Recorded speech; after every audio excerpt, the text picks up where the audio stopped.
Hey guys, it's Dragon Ball for Life here today, and I'm back with another video. Now, today's video, we're going to be reacting to Geekdom101's video, Goku versus Black Adam fight, who's stronger. Now, I actually watched this yesterday, and I've already seen the video, so for this one, it's not going to be a reaction, more so just me, making a discussion video about this video itself, and what I thought about it, and my problems with it, because I wouldn't be making these videos if I didn't have anything to say about it, or have anything to interject with my own thoughts and opinions. Because I did watch it, and there was some stuff that I did not fully agree with this analysis in this video. And there was some stuff that was said that I felt like it was wrong and it had some incorrect information. I want to get that out and explain it better. And my last video has been doing pretty good, the one on Set the Programmer one. And I love doing these type of videos where, there's other content creators who make their own type of videos. I like looking at their thought process and what they thought of, how they got their conclusion. But a lot of times I do disagree with their conclusion and what was said. And my last video wasn't to attack Set the Programmer or anybody. I'm not trying to attack, Geekdom or any of these guys. It's just that when I see misinformation or something that's incorrect, I just want to make a video about it and talk about why what they're saying is incorrect and give my own reasoning to it. So yeah, I felt like this video definitely needed my context to it because there's a lot of stuff said wrong about this. In this video, it was both Geekdom101 and Chuck he had in this video. Mainly Chuck was doing the work. Not that much of Geekdom, he was doing the work. So I'm going to be basically refuting Chuck's arguments, not really Geekdom's. Also, thank you to Lazarus. Big shout out to Lazarus for my last video. He commented something very nice to me about, my video and my channel and stuff, and it means a lot. When I make these videos, I want to make them as best as possible. I'm a novice when it comes to YouTube and, editing and all this other stuff. So there's a lot of times I might make mistakes or mess up or not know how to do something right. And I try to make the best, produced videos as possible, but I'm just not that, I'm not that advanced when it comes to this stuff. So it's nice knowing that you guys still love my work, even though sometimes I struggle to, get the best possible, videos out for you. So sorry for, ever, making a video that isn't that good. I have just started. I mean, I haven't even been a year in my YouTube career, so I'm still pretty new to a lot of stuff, and I'm trying to better my techniques so I can make better videos for you guys. So with that being said, let's get into this video. He was a lot of fun too. But like always, bro, we talked about this. The Black Adam. So first, let's start with the movie. Goku versus Black Adam. Now we're going to be taking Goku from the closest point that we have him now, which is probably sometime after the Granola arc. He's got True Ultra Instinct. He's training with Whis and Vegeta still. We haven't really seen Goku at his max yet, even though I think people think that we have. I think that Goku will progressively get stronger as long as Super is continuing, and it is continuing. So let's just start right there. Goku against movie Black Adam. What do you think? Literally one shots him, speed blitzes him. Like it's like literally just his aura alone would kill the whole DCEU characters. Like just by existing, like he wouldn't even have to do anything, honestly. So you're telling me that Goku from Dragon Ball Super, or even before Super, he would wipe out all these movie DC characters? Yeah. Like I would even argue that Kid Goku could do it as well. I mean, because he has like faster than light reaction times, and he can destroy the moon, right? So stuff like that. I mean, and he broke the manga panel. That's a big one. So yeah, that was huge too. Yeah. I think some people are going to be shocked to hear you say that, but here's where things become interesting. So I skipped quite a bit into this video because the other stuff they're just talking about other things. I want to go directly into the part about them talking about who would win in a fight, and they just did a little bit of who would win in the fight between the movie version compared to Goku from Dragon Ball Super, and they went all the way back to Dragon Ball. The rest is just gonna be about comic book Black Adams, which I had quite a bit of problem with some of the arguments that Chuck made for Black Adam's feats, and I'll get into that. But for this right now, I disagree with these. He's stating that Kid Goku all the way back from Dragon Ball was had faster than light reflexes, and I know what instances he's specifically talking about in this one. Sorry for that. He's talking about in the time where he went to the Red Ribbon Army HQ and was fighting against General Black. He had the mech suit. He fired off a laser from his, wrist, and Goku dodged it twice. And then, after that, when we got to the 22nd Budokai Tenkaichi tournament with Goku versus Tien, Tien was going to do the Soul Flare technique, which, releases light. And as he was doing this, Goku ran over to Master Roshi, took his glasses, put him on, and then came back and did a counter strike to him, punching him in the gut, taking him down. So those instances showed Goku, having faster than light reflexes. And some people try to discredit it by saying it was aim dodging, but if you actually check it out, that's not the case. Like for the laser one, Goku didn't aim dodge because he only dodged after the laser was fired, especially the second time. He was already down and the laser was like a couple of feet away, and then the next panel it hit and he was on top of the roof, so he would have to be moving way faster than that and way past, aim dodging. But do I agree that Goku as a kid is, fast and light speed? No. I just think it's an inconsistency or plot-induced stupidity by Toriyama. I don't think Toriyama was really thinking of it very in-depthly, like, oh, General Black's gonna fire a laser from his, laser cannon, and Goku's gonna dodge it, showcasing that he's faster than light, or Tien's gonna do a technique that, emits light, and he's gonna, at the time the light goes and shines out, he's gonna run up and get glasses and come back and strike him. I don't think that. And if you look at, read the Dragon Ball manga, you see the consistency of Goku's speed would be more in the realms of, hyper. I would say actually massively hypersonic, either hypersonic or massively hypersonic, which is very fast but is not light speed or even close to light speed. And the reason why I also don't believe it, because one, the only let's go back to Dragon Ball, okay?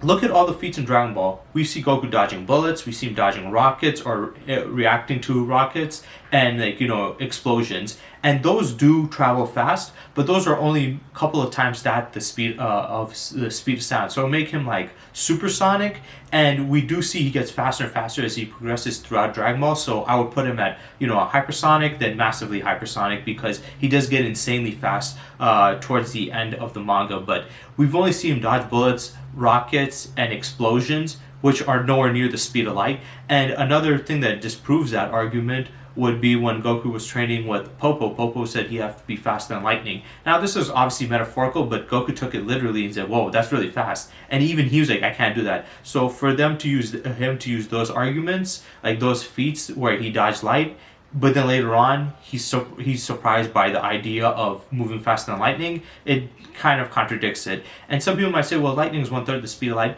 That is incorrect. I've already made a video on that. You guys should go check it out. But I explained there's two types of lightning speeds. One is the initial stroke, and then there's the return stroke. The initial stroke is basically the lightning strike coming from the clouds down to the ground, and that moves it around like 220,000 miles per hour, and which is like 1/1000th the speed of light. And the speed of light's return stroke, which is basically when the lightning strikes down, it hits the ground, but the ground sends the electricity back up into the air, and when it does that, it moves at a lot faster rate, and that's where you get around like the 1/3 the speed of light calculations, where it goes at 220 million miles per hour, which even then it's 1/3 slower than light, and he's trying to say he's faster than light, so that was still contradicted. But even then, when people talk about people moving faster than lightning, we're talking about the initial stroke, never the return stroke. So at most, Goku would be below 220,000 miles per hour, which is significantly slower than light speed. So I don't consider Kid Goku light speed. And the whole breaking the manga panel, Dragon Ball early on, the weird thing about it is it was a gag manga, so a lot of the scenes and fights were kind of ridiculous. But as throughout halfway point of the manga, it did transition to more serious. I know a lot of people think that all of Dragon Ball manga was gag manga. No, it was a bit of a gag, and then somewhere down the line in Dragon Ball itself, it became more serious. And people assume that in Z it just became serious. No, it was in Dragon Ball, and this was. Geekdom has used this a lot where he smashes through the panel, but this was only early on in Dragon Ball. After that, you don't see Goku do anything this ridiculous like you would see Arale in Dr. Slump. So no, I don't think Kid Goku is faster than light. I think this is an over-exaggeration. Interesting is in the comics, Black Adam, very old character. He kind of came back after many years.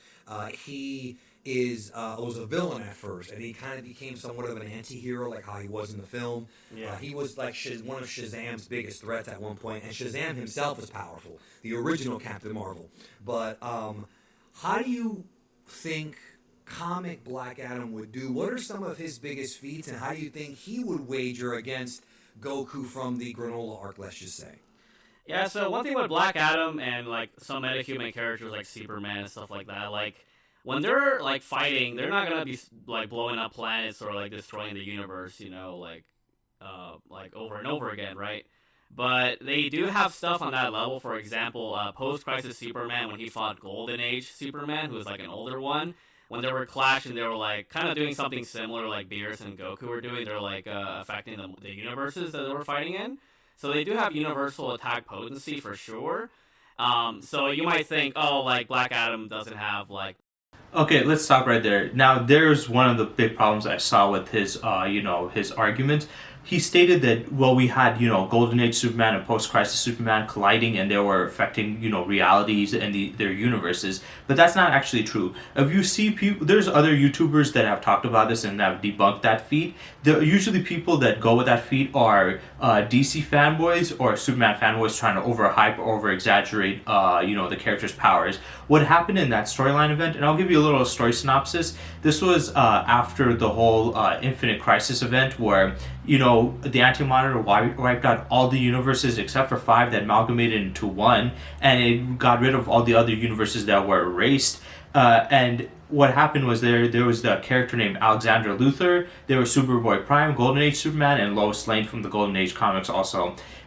They basically were able to escape this by Alexander Luthor creating a pocket dimension where they stood in. It was supposed to be a paradise dimension, and then there was this like little window or mirror where they can see into this new amalgamated one universe that they all fought together to protect against the Anti-Monitor.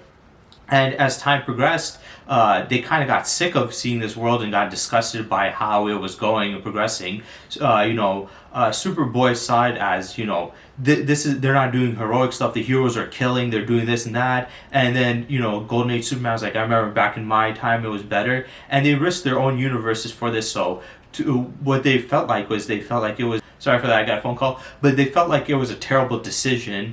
And they were like, you know what? We need to break out of here and we need to fix things. We're going to bring back our universe and get rid of this one. So as they did this, Alexander Luthor was planning on recreating this perfect world, and they were doing some bunch of stuff. It's a very in-depth story. I forgot what it was called. I think it was called... It was another Crisis event. Sorry if I don't remember. It was like their second Crisis event.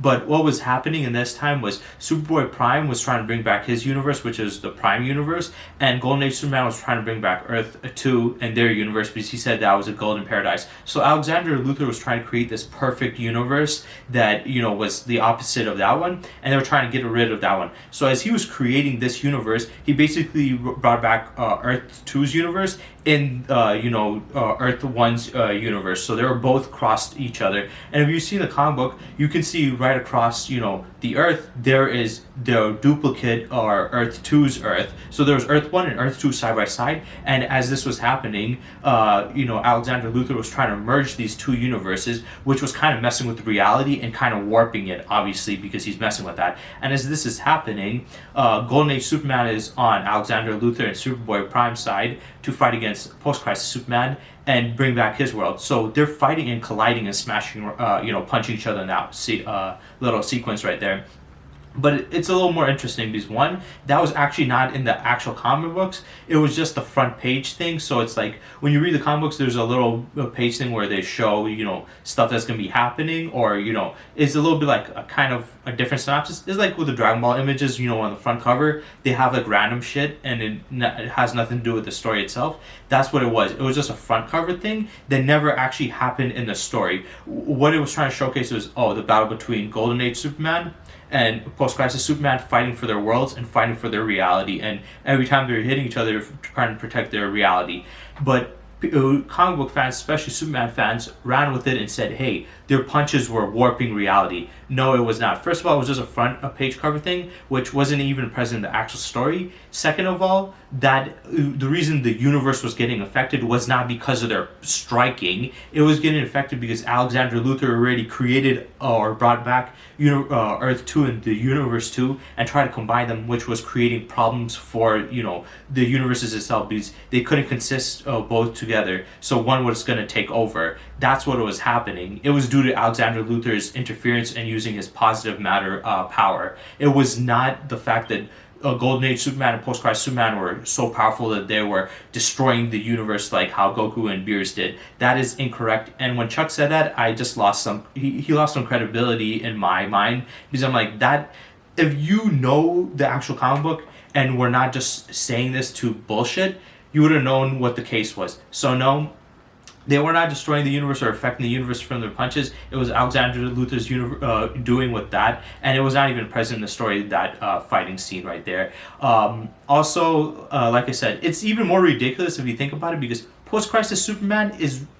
just think about it. First of all, Post-Crisis Superman was supposed to be a weaker and more, normal or down-to-earth version of Superman, because pre-Crisis Superman or Silver Age Superman was insanely powerful. He was really OP, so they want to make him more realistic, so they made him weaker. But if you're going to make him more realistic and weaker, then if you make him like punch hard enough where he destroys the universe, doesn't that contradict the point of that? Also, let's be honest, Golden Age Superman, if you guys know anything about Superman, he is the weakest version of Superman. This Superman is not universal level. This guy, his biggest feats were lifting up cruise ships and stuff, which is still impressive, but it's nowhere near planet level or universe level. If you ask anybody who legit understands DC and their power scaling, would tell you that there's no way in hell Golden Age Superman would be a universal level being. So that's complete BS. That feat that they're using to add on to Black Adam is incorrect. There was no universe altering thing.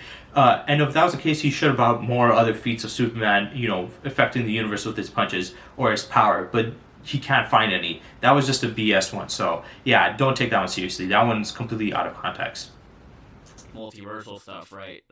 Which you could argue for, but I think that the main things that Black Adam has is like his hack resistance or ability resistances, and also his speed and stamina.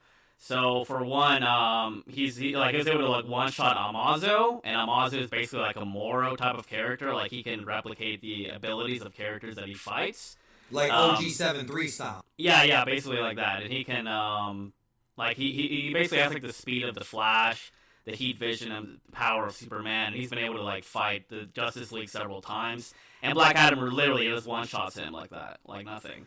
So you're saying Black Adam one-shot Superman? I mean, he could potentially, depending on how you argue it. I think it's a really close fight, but the point is he can fight people who can give trouble to the Justice League for sure. He's also kept Dr. Fate. To the next one, because I want to talk about that one too. It's Amazo, not Amazo, first of all. Second of all, Amazo, I've seen him. His ability is whoever sees somebody with superpowers, he can duplicate their powers. It doesn't mean that he can copy exactly to their limit. Let's say if he copies super strength, he's not going to have the same level of super strength as another character that has it. He will just copy that ability to a certain extent.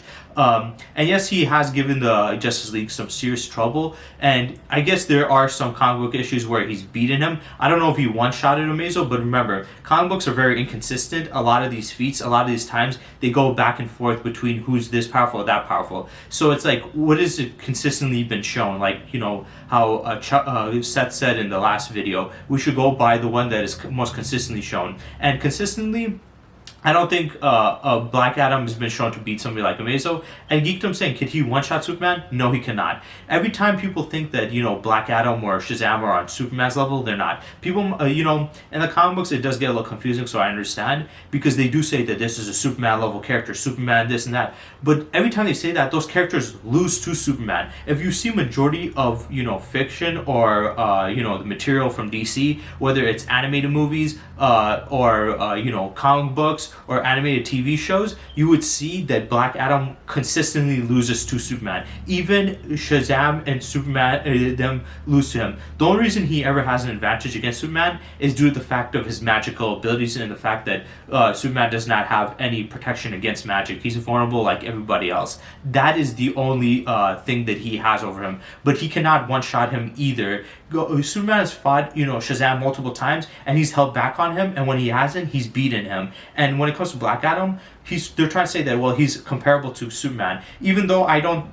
First of all, he's not comparable to Superman because majority of the times if you see comic books, you see Superman beats him, and not even that hard either. If you ask any comic book fan, especially DC fan, they'll say, yeah, he's considered to be in the realms of Superman, but when he actually fights him, he never really beats him, and Superman obviously has the advantage in that fight. So he's weaker than Superman, but even if, let's say, he was Superman level, that would not make him that powerful, let's be honest. Superman is not shown really, universe-destroying feats or universe-tanking feats. And some people might say, well, what about the one with the pyramid and stuff? But that story, I'll get to that maybe a little bit later in the ending of I Still Remember It, but let's be honest. You can show actual feats of Goku doing universal level stuff and beyond that, but you don't have consistent feats of Superman doing that. So I wouldn't even say if he was Superman's level that they would be that powerful, because Superman hasn't shown anything that insane. He's shown more insane feats when it comes to speed, but strength and durability, though he has some impressive feats, they're not on universal level of scaling. Off of him, and Dr. Fate has a lot of like soul abilities, like matter manipulation and like mind manipulation, and Black Adam was able to shrug it off just through his sheer willpower and just insane resistances. And and I actually want to say real quick that. Okay, so now he's saying that he has resistance to soul hacking abilities. He's saying he has matter manipulation and mind manipulation. Those are not soul abilities. I don't know where he's getting that. Yes, Dr. Fate does have soul abilities, but those are a separate category on its own. You can messing with somebody's mind or matter does not require you to mess with their soul. I don't know where the hell he's getting that from. Also, for the reason why he can negate those effects, even the soul manipulation, is due to the fact that Doctor Strange uses Dr. Fate, not Doctor Strange. Dr. Fate uses magic, and Black Adam is powered by magical gods that gave him magical powers. So it's not like, his willpower, that's what he determined it as, his willpower is so strong. No, it's the fact that he is a magically empowered being fighting another magically empowered being. The only reason he's able to resist his magical, abilities is because he has strong magical abilities of his own. So it's not that, it's soul manipulation or matter, mind manipulation that he's preventing. It's more like he's preventing magic manipulation by using his own magic. So he has like a magical defense against, a magical user. It's kind of like two people with psychic abilities. If somebody can invade somebody's mind, the other person, if they have psychic abilities, should have some form of resistance to block out the psychic attack. That doesn't mean that they can completely cancel it out. They will still have to have a certain level of, psychic ability. But if they have psychic ability, they will have a psychic resistance. Same thing with magic. If you have a character with magic and a magical ability, then they will have some magical resistance. Then it will be a fight between who has, more powerful magic or more powerful magical ability. So no, he was not fighting his, soul manipulation powers off of pure will. He was fighting off of the fact that he also has magic and has resistance to magic based, attacks and abilities. Unlike people like Superman and, other regular characters who are susceptible to, magic attack, which they have magic, so they should have some more resistance to it, obviously. Movie Dr. Fate, it was awesome seeing Pierce Brosnan in the role, but that was probably the most depowered I've seen of almost any DC character, because Dr. Fate ain't no joke, bro. Like, this dude is tippy top with the stuff he can do. And the movie, I mean, he was old and he may have been holding back, but the movie did kind of, decrease his power, but in the comics, whole different story. But we can probably do a Dr. Fate versus Dragon Ball video later on. But you're saying that Black Adam can just shrug it off because of his sheer willpower. So mind games are not going to work on Black Adam. It's got to be combat.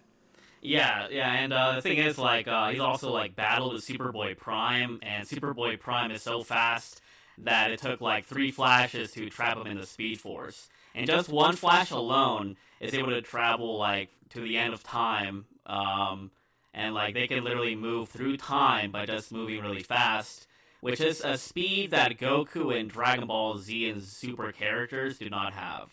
So for some speed feats in Dragon Ball, like in Z, for example, in the filler, the one where Goku is crossing from the Grand Kai's planet all the way down to Hell, and it is said in the Daizenshu 4, I believe, that basically the afterlife is a higher dimensional like structure, and it is said that the living universe is infinite. So if this macrocosm contains an infinite structure, it would imply that it is an even higher dimensional structure as well. It'll be infinite as well. And Goku basically traveled an infinite distance, right, in a couple of minutes or whatever. And that's just in base before he even has Super Saiyan 2 in the Buu Saga. So infinite speed is really good for him. Like, that would actually help him keep up with the lower ends and mid ends of Black Adam's speed. But once you get into like the stuff like when Black Adam is basically fighting Jay Garrick, who's a Flash that, as I said, can literally travel through time just by moving really fast. Black Adam can do that. He can also fight with Shazam and Superman, who, for example, with Shazam, he was able to like basically move between atoms to go back in time. That is a speed that we have not seen canon Dragon Ball characters do. So. Okay, so there's a lot of stuff I have to say about this, where he's talking about Black Adam's speed. I let it go on for a bit because I wanted to, get more out. He stated that he was able to fight against Superboy Prime, which he did, but he only got a couple of licks in. Superboy Prime was basically... here's the thing, in comic books they need to make it entertaining, so they need to have a little bit of a pushback, but Superboy Prime easily beat Black Adam. Black Adam just got a couple of shots in, and that was it. So it's kind of... that's not kind of 100% true. Also... his statement here just was kind of dumb, where he's stating that, it took 3 flashes to shove him into the thing, and they can move so fast they can move through time. So basically saying that, Superboy Prime is so fast that you need 3 speedsters that can move through time to push him in there.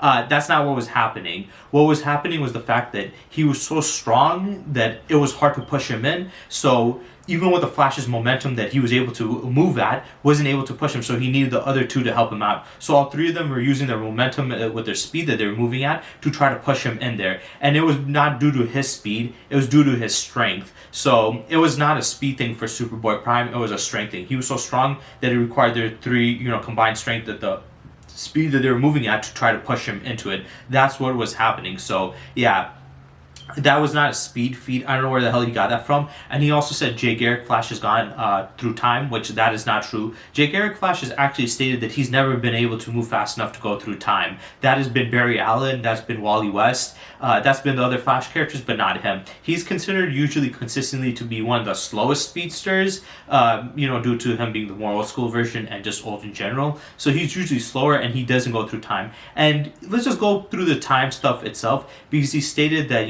Shazam was able to go through time, and you have all these other characters that go through time. And Black Adam, I wouldn't be surprised if he's fast enough to go through time. I can see that. But he's saying that we haven't seen Dragon Ball characters do that, so that means that this is a league of speed way above anything we've seen in Dragon Ball. But I'll get into why that doesn't really make much sense. And if you understand more about how these versus battles work, you would understand that this is a very illogical and nonsensical argument that he's making right there. But before I get into that, I do want to talk about the fact that he said Goku's able to travel an infinite distance, and I think it was the one with Jiren in it.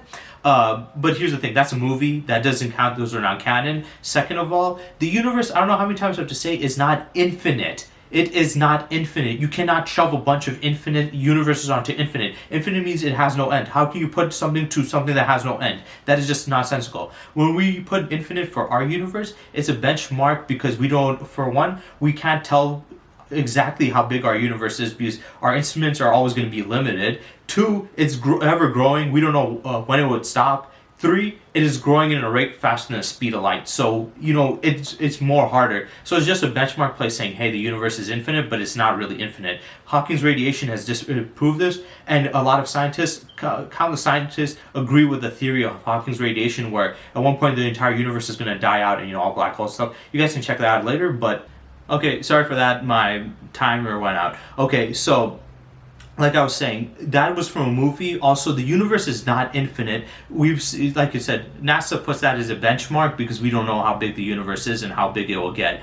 But also, the Dragon Ball universe is modeled off of ours, so no, it's not infinite. They're not traveling across an infinite dimension. This is just wrong. But also... them going through time. Here's why I have a problem with this argument, because I explained this in my versus guide battle video. I think it was in my part 2 one, but I explained in that video that, or I think it was part 3, I forgot which one. Just check them all out, to be honest, they're good. But basically in those videos, I was explaining why versus battles are far more complex and more complicated than a lot of people think. And one of the main things that I wanted to focus on and mentioned was the fact that each of these universes go by different rules and different rules of science and stuff.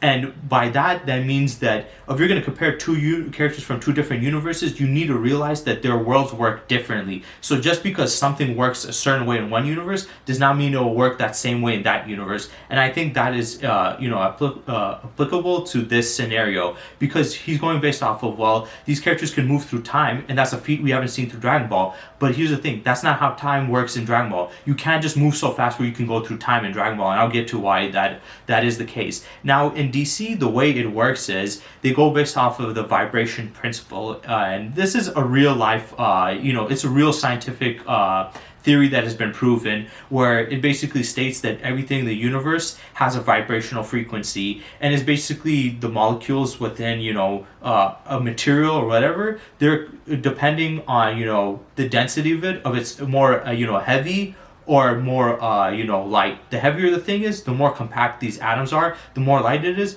the more spread out these atoms are. And the more light it is, usually the atoms vibrate at a higher frequency. The more tight and solid they are, or the colder they are, they vibrate in a lower and slower frequency. Now you can never have a complete stop, because if you do have a complete stop, then you would have something like absolute zero. And that's why absolute zero in real life is actually technically not real, because for it to be real, there would be no vibrational movement, meaning molecules would be so tightly compact that they can't move at all and would not move at all. But that is not possible, so there's no such thing as absolute zero. So the vibrational frequency theory basically mentions that the universe is made up of vibrations, and the universe itself. Now, why does that matter? Because in the DC universe, that is one of the reasons why the Flashes are able to travel through other universes and through time. Because when they're going through these dimensions, or these time, time, they're not just simply running fast,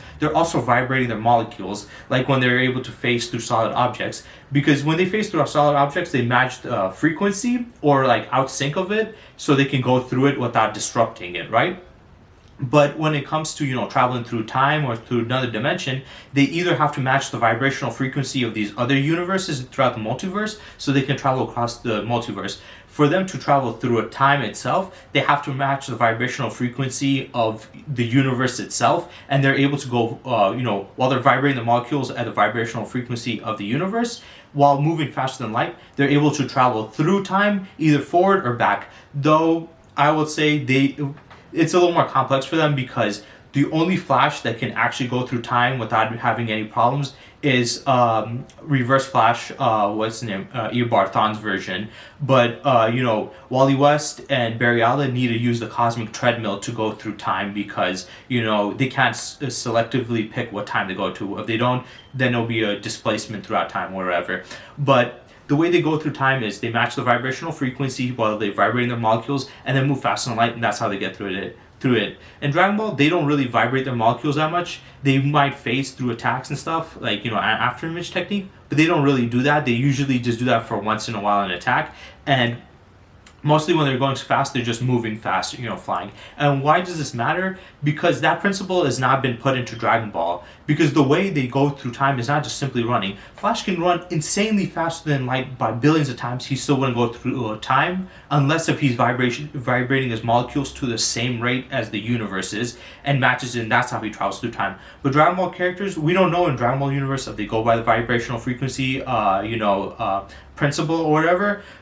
So that science is very different there. But also, this is going based off the assumption that in Dragon Ball, you can manipulate time or go through time by speed alone. I highly doubt that. Personally, I feel like in Dragon Ball universe, you can only manipulate time through two ways: through a machine or through technique, not through speed alone. And I'll get to why that is the case. But yeah, I think that's they can't do that, and that's due to the fact that it's the rule against the rules, to mess with time. And if all you would need to do is to move fast to go through time, then a lot of characters would be able to do so. And I'll get into also that why that's the case. But yeah, I think this is not because they're not fast enough to do that. I just think that's not how it works in Dragon Ball. You can't travel through time by doing that. Also, time traveling in DC and Dragon Ball are two different things anyway. Dragon Ball, when you go through time, you created a parallel timeline or an alternate timeline branch, whereas in DC, you go back in time, you can change the future. So it's already the principles of how time works is significantly different.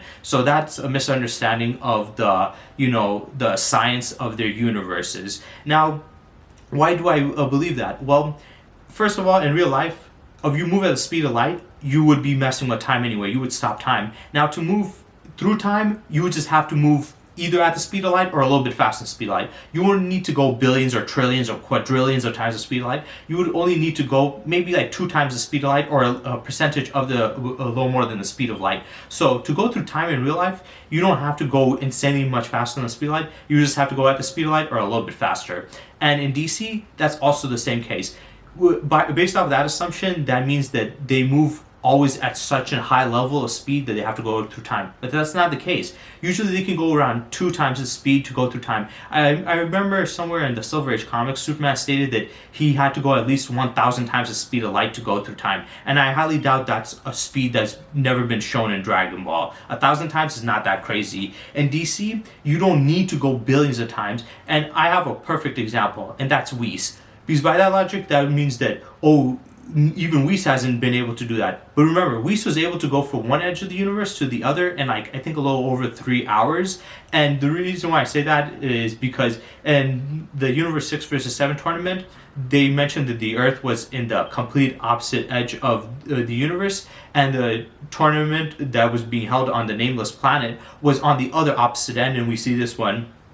They get Super Shenron out, and you see his light glowing, and you see between the two universes, Universe 6 and 7. So you see to the edge. So when Whis was carrying all the combatants from Earth all the way to there, he had to travel from one end to the universe to the other, and he did it around like roughly over 3 hours, which would be quintillions of times the speed of light, which is faster than any time these characters had to go through time. Not saying that it's faster than any speed feat we've seen from the Flash or DC characters, but I'm just saying the characters that went through time didn't need to go quintillions of times faster than the speed of light. They only had to go a couple of times faster than the speed of light to go through time. So you don't need to go that fast in there to go through it. And that's one of the reasons why I'm saying that. And we do know that he went through 3 hours because he went from Universe 7 to Universe 10, going throughout the entire 3 macrocosms. And he went from the morning, he came back to the night. So within less than a day, he was able to go through 3 macrocosms. So it makes sense for there. So based off of that, if that was the case, then with Whis' speed, he should have been able to travel through time, but he's never has. Why? Because that's not how time works in Dragon Ball. Just because you move super fast does not mean you're going to go through time. In DC and in the real world, to go through time, you would have to go through at the speed of light or just a bit faster speed of light. I would say in DC, at most, you would have to go 2 times the speed of light to go through time. But you can't just go through speed alone. You have to vibrate your molecules too. Because there's countless times Flash has gone insanely fast, way faster than speed of light, but he hasn't gone through time. And that's because he hasn't vibrated his molecules. He just runs super fast there.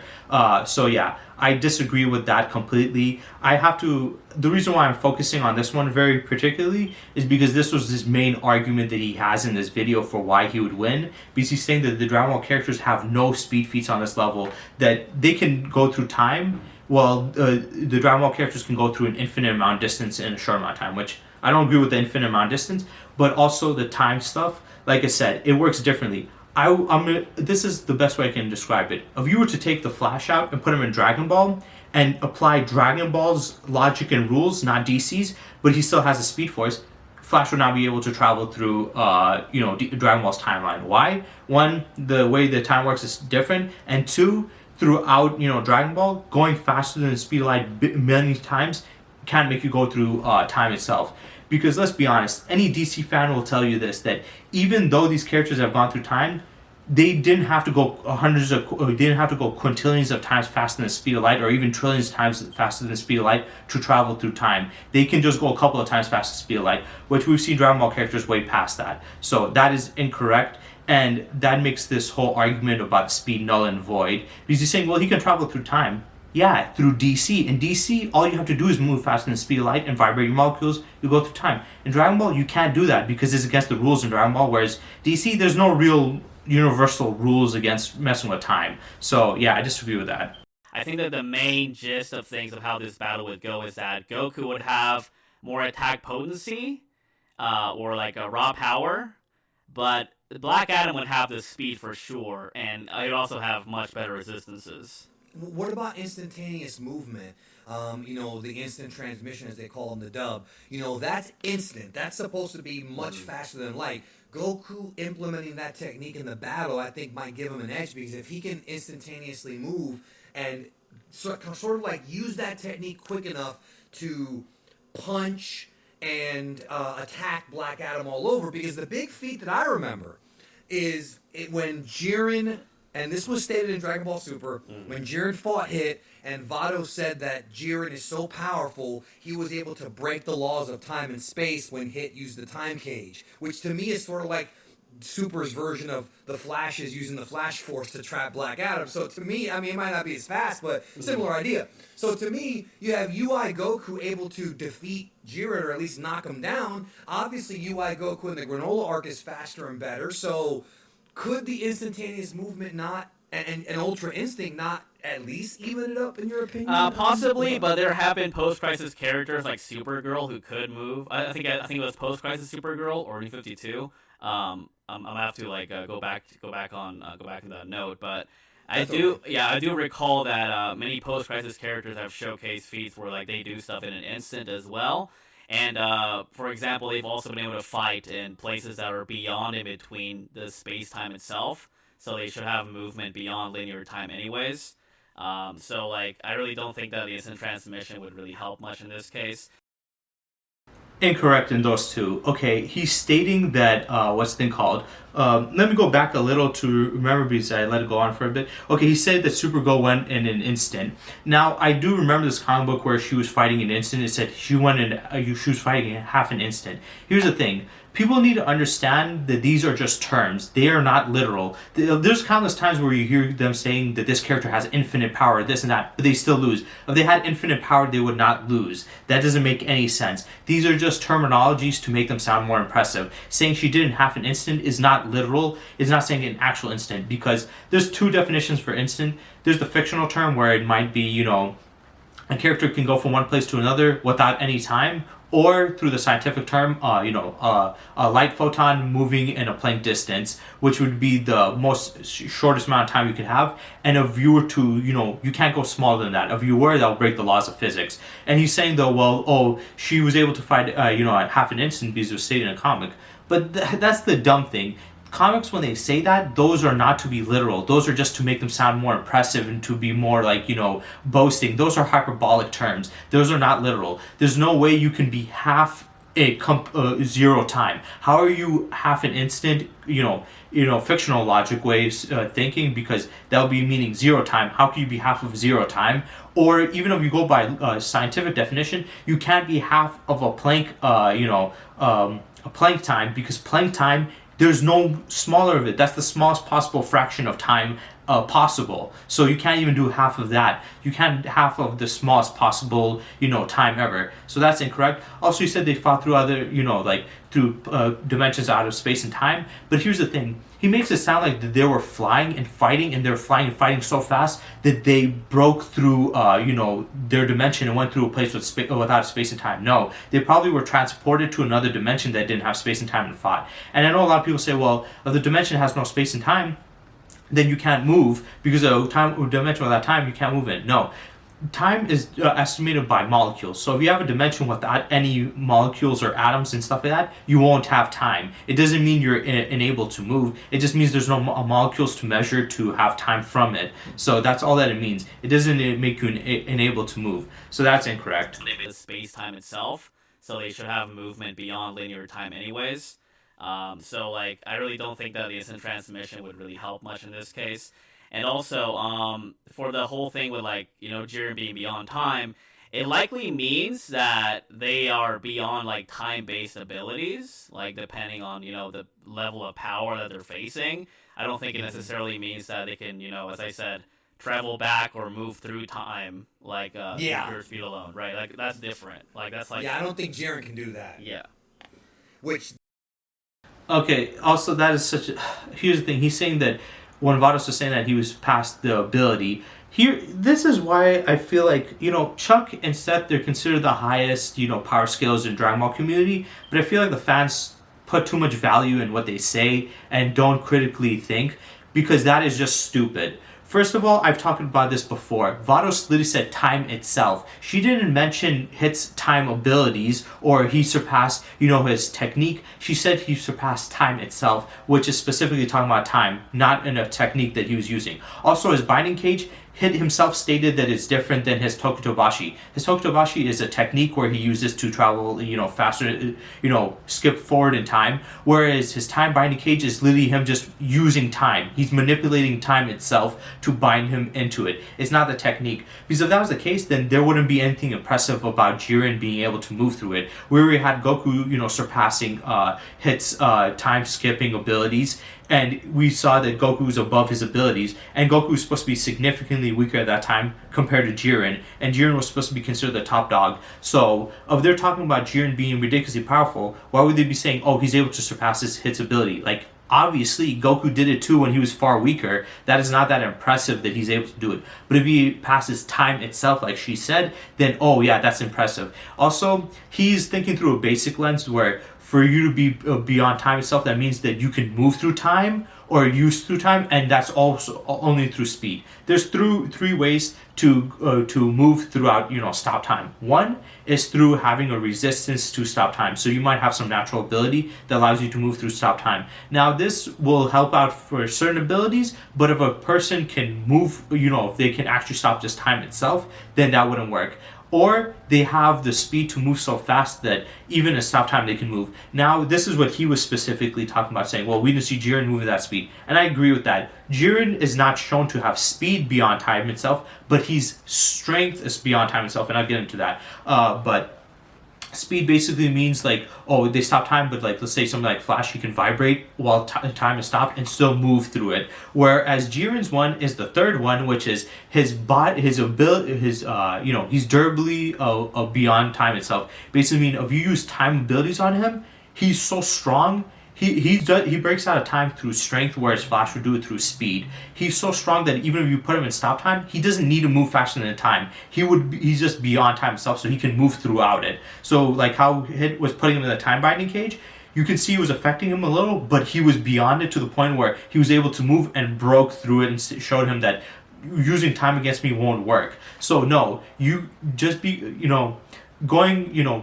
able to be beyond time itself doesn't just mean, oh, you move faster than time. You can be just physically stronger beyond time or have a resistance to time, hacking abilities. And for the whole ability stuff, Vados literally said time itself. She would have mentioned the ability, and if it was the ability, it wouldn't be that impressive because Goku surpassed his Tokutobashi too, which was his ability, so that doesn't count. And he stated his binding cage, time binding, technique is different than his Tokutobashi because that one he's using a technique to manipulate time, whereas this one he's using time itself. So he was able to move through that. That's why it was more impressive. Him doing something on that level. I want to go back again once. That they can, as I said, travel back or move through time like pure speed alone. be something. Okay, yeah, so that part where he's talking about, he can't travel through time. That is also an incorrect way of thinking because that's going based off the... Sorry for that, there's a garbage truck outside. Yeah, sorry for that, there's a garbage truck outside. But that's going under the assumption that for somebody to be beyond time itself, that would mean that they need to be able to manipulate time too. No, that doesn't. That just means that time manipulating attacks or abilities or time itself would not affect them. That does not mean that they have to go through time or be able to affect time itself. That's ridiculous. That's like saying that, well, Hit and Goldo can mess with time, so that means that they're beyond time itself. No, they're not. Just because they can manipulate time does not mean they're beyond time itself. They just have techniques on that. So for Jiren's one, characters don't have to move through time. There's countless characters that, they're beyond time itself, but they don't move through time. So that's just an incorrect, statement there. Because I feel like with the rules of Dragon Ball, even though Goku has beyond speed of light abilities, we've never actually had a situation in Dragon Ball where a character has been able to reverse time, like what we saw, for example, in Superman 1, the movie in 1978, where he went back in time and reversed the rotation of the Earth. I mean, that was a beautiful sequence in a film, but it's not something that we really see that often in Dragon Ball at all. I think Hit is just a good measuring stick when it comes to that because of his time-based abilities, But again, it's not the same thing. Goku can't just run fast and reverse time. We haven't seen that yet, so we assume he can. Yeah, so I would say that's probably like what Black Adam has the most going for him is his speed, and also like just for like his another like potential win con that I was thinking at the time was like the Hakai technique, right? Because that destroys like your body, your soul, and your mind. Right, However, Black Adam has resisted attacks that can attack on that level. Like he's resisted Martian Manhunter, and Martian Manhunter, like his mind abilities work on a soul-based level as well. And Martian Manhunter has been able to like mind hacks the Justice League, Mr. Mixie Pitalik, and stuff like old gods as well that reside in the God Sphere. And he's also been able to tap into the mind of Superboy Prime, who has really insane like mental resistances. So. Okay, for the speed once again, like you stated, but I want to get more into the soul psychic abilities, which I think that's just wrong. But the speed, like I said, they're going on the assumption that the way in Dragon Ball, like the logic is, the universe's like logic is that you can mess with time still by going fast in time. They never stated in Dragon Ball that you can actually manipulate time by speed. So that's going based off the assumption that because in DC and in maybe Marvel, these characters can go through time by speed, that must happen in their universe. It's just that they're not fast enough. Or maybe it's more realistic that the fact that since time is different there because, creates branches of, realities, whereas DC, you change the future, that time does not work that way. You going faster than light will not make you change time. That's how it works. So yeah, I disagree with that. Also, he said that Martian Manhunter attacks people on the psyche on the soul level. No, it's not. Where has it been stated? He didn't show any example where it's stated that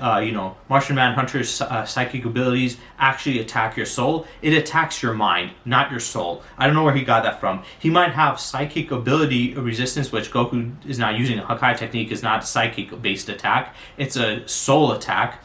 And he's saying that, well, he can resist it because he has the psychic soul. First of all, like I said, Martian Manhunter, his alien race are psychics. There's never been stated anything that they have soul manipulating abilities or abilities where they can connect to somebody's soul. So I don't know where he got the mind powers connect to your soul. That is just not true. Second of all, he stated that, well, he used this against Mixius Pitalik, which is a fifth dimensional imp. And the thing about Mixius is sometimes these writers can write stuff that don't make sense, like being able to do that to him. But also, here's the thing.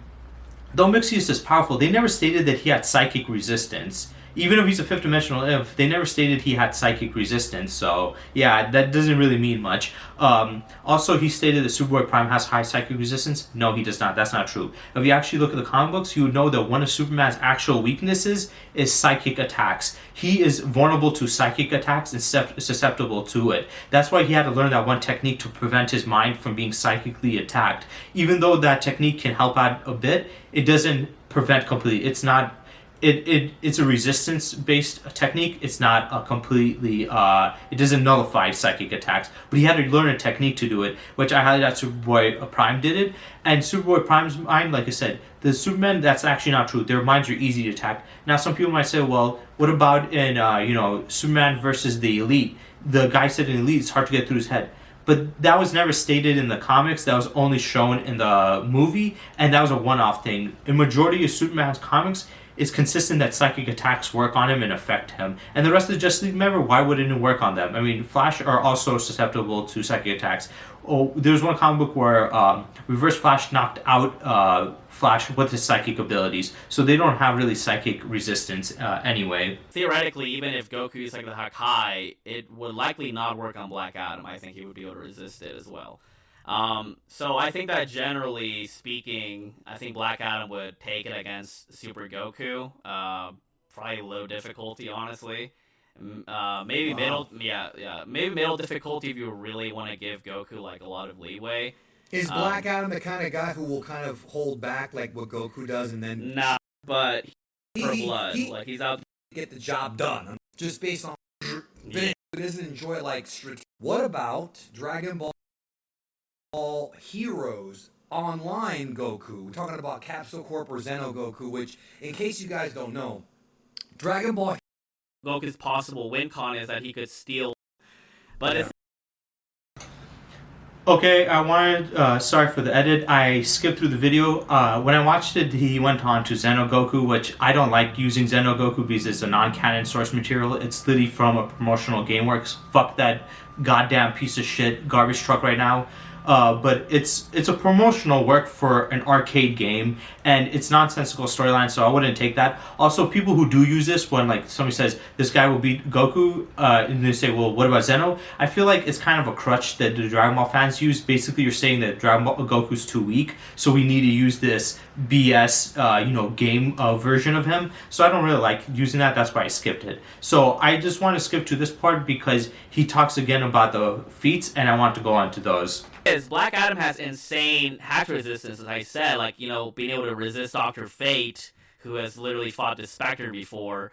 So, and as I said, like with Martian Manhunter has been able to affect like Mr. Mixie-Pitalik and old gods and stuff like that, which can be scaled to being way higher than Complex Multiversal. So if you want to take Black Adam's feats at his highest, I think he would wash even Xenoverse Goku. But I think that a more consistent or average Black Adam would have trouble with him, and he could lose. But I would say that generally, I think Black Adam takes it in most scenarios. In most scenarios, Yeah. yeah, but it wouldn't necessarily, based on what you said, Mhm. because we talked about the one-shotting. It's possible, but you're not 100% sold that Black Adam would one-shot Goku. Well, so if it's like in character, I think. Okay, so that's it for Geekdom101's video of Goku Black versus Black Adam fight. This is why I was mostly going to be talking about Chuck, because Geekdom really didn't say too much. He just added stuff here and there. Towards the ending, I did skip the Zeno Goku stuff. Like I said, I don't care about that. I want to more focus about actual Goku for the main timeline and some of the arguments that he's making for Black Adam.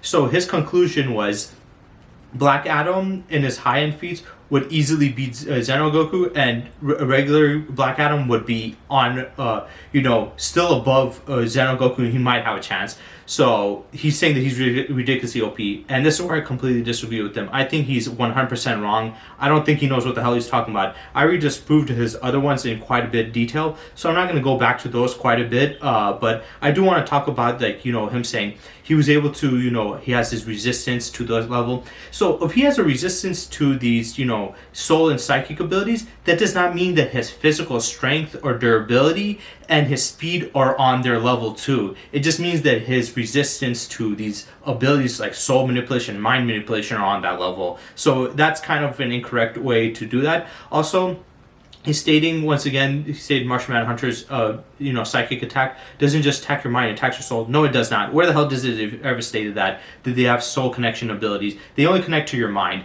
And in working on Mixie-Spitalik, they never stated that Mixie-Spitalik or the new gods have resistance to psychic abilities. I mean, just because they're these multi-dimensional beings and you would assume that they're insanely powerful, that doesn't mean that they wouldn't have some weaknesses to something like psychic abilities, Like, yes, they might be more resistant to it, but that doesn't mean they have a complete, you can completely negate it. And it doesn't really make much sense, because if you put it that high, then it's like, well, from what we know from the comic books, Martian Manhunter's psychic abilities do not affect or work on the Joker, and that's because he's too crazy. So you're telling me that the Joker's mind is too hard to get into because he's crazy, but Mixie-Spitalik and the new gods are he's able to get into their minds. Yeah, that's called either shit writing, or that's called that they don't have any actual psychic resistance. So I'm not taking that too literal. He's saying that they have psychic because Mixie-Spitalik, he can manipulate warp reality, but that just because a character can warp reality does not mean that they can't, be affected by psychic attacks. You had people like your watch or he watch, whatever the fuck they call him in Bleach. He can, mess with reality and, make himself come back from a time where he died, but his psychic abilities still worked on him, like what Aizen did to him. You have, characters like Reed Richards who can manipulate, reality, but if you use psychic abilities on him, and he's a highly dimensional being too, you use psychic abilities on him, it will work. So psychic abilities are one of those things that negates people's other abilities unless they have some psychic resistance or either some complete nullification ability. But yeah, I disagree with him. I don't think Black Adam's that powerful. Black Adam's below Superman, and Superman's not beating Super Goku. And Black Adam's definitely not. Even if he highballs him with this, these arguments were kind of piss poor, so I don't agree with him. I think Chuck does not know what the hell he was talking about, and I completely disagree with him on this video, 100%. I think he's kind of, if I'm being honest, not to be harsh on Chuck, but I think Chuck and Seth, especially Chuck a little bit more, are kind of a little bit of hacks when it comes to the power scaling community. I feel like they act like they know more than they actually do, but the arguments they make, it doesn't make much sense. Geekdom is not a power scaler, so for him, he doesn't know too much about comic books or power scaling, so he wouldn't know this. But I do know about comic books, and I love power scaling, so I know stuff that makes sense and stuff that doesn't. And this doesn't make any sense. So yeah, that's it for this video, guys. I hope you guys enjoyed, and stay tuned for next time.